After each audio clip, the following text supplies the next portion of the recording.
run ahaantii jacaylku waa tartan qarsoon oo ogaanshihiisa ay waqti qaadato mana fududa marka ugu horeysa in la dareemo gabadha ku jecel sida ay u fududahay inaad dareento waxyaabaha kale. haddaba muuqaalkeena maanta waxaan kaga hadli doonaa sidee ayaad ku ogaan kartaa gabadha sida dhabta ah ku jecel. haddii aad muuqaalka ka hesho like saar lana wadaag asxaabtaada kale.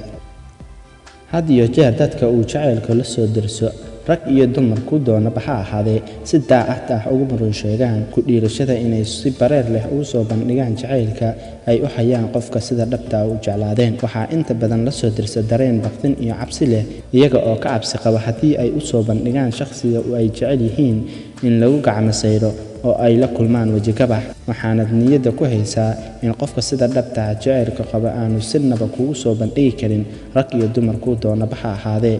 waayo mahmah ayaa tiraahda labada qof sida dhabta isu jeceli lagama yaabo inuu ku yidhaahdo midka kale waan ku jeclahay, balse way ogyihiin waxa ka dhexeeya waxaana isku dareensiiyaan wax ficilo ah oo aad ku garan karto qofka sida dhabta ah kuu jecel. sidaa awgeed haddii aanu sii ogeyn qofka wax jecel jawaabta uu kala kulmi doono qofka uu jecel yahay marka uu jacaylkiisa u sheegan waayo ayaa waxa uu ku kalifaa in qofkaasi ama sabab ah kaasi uu u qarsado jacaylkiisa, taasi oo khataro caafimaad oo nafsaani ah ku keeni karta qofka wax jecel.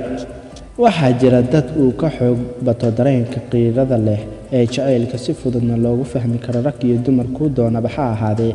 si kastaba ha ahaatee waxaa jira dhaqamo iyo caadooyin badan oo u diidaya gabadha ceebna ku ah inay si fudud ugu soo bandhigato wiilka ay jeceshahay jacaylkeeda iyo waxyaabaha dheebta ah ee ay ku dooratay ama dareenkeedu nafsad ahaaneed.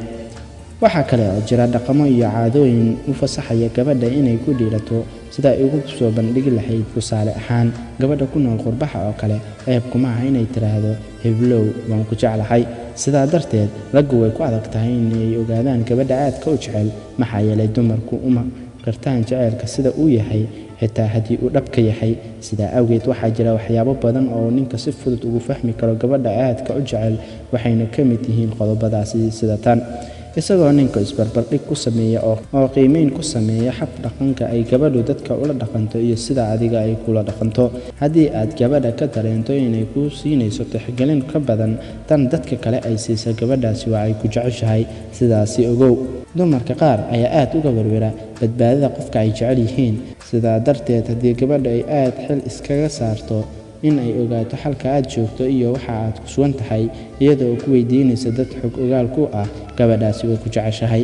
haddii gabadha ku jecel aad ku aragto xinaase waxaa lagu sifeeyaa aragtida noocani ah inay ku jeceshahay maxaa yeelay naasuhu laftirkiisa waxa uu qayb lixaad leh ka qaadanayaa jacaylka dhabta ah ee ay hayso haweeneydaasi. gabadha ku jecel ee aan ku soo bandhigin jacaylkeeda waxaa ku abuurma dareen baqdin leh waxaanay had iyo jeer ka werwertaa in ay weydo ninka ay jeceshahay oo uu raaco gabar kale oo iyada aysan ahayn.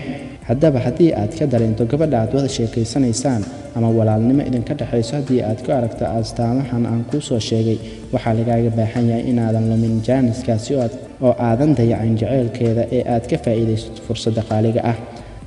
astaamahan aan kuu sheegay run ahaantii waxaa aad si fudud ugu soo jiidan kartaa uguna ogaan kartaa kasban kartaa qalbiga gabadha ku jecel adigoo isku dayaya marka si dhab ah oo aan dheeldheeli ku jirin aad u hubiso qodobadan in aad tallaabo ula kulantid lana xaasaawdid una soo jiidatid gabadha ku jecel.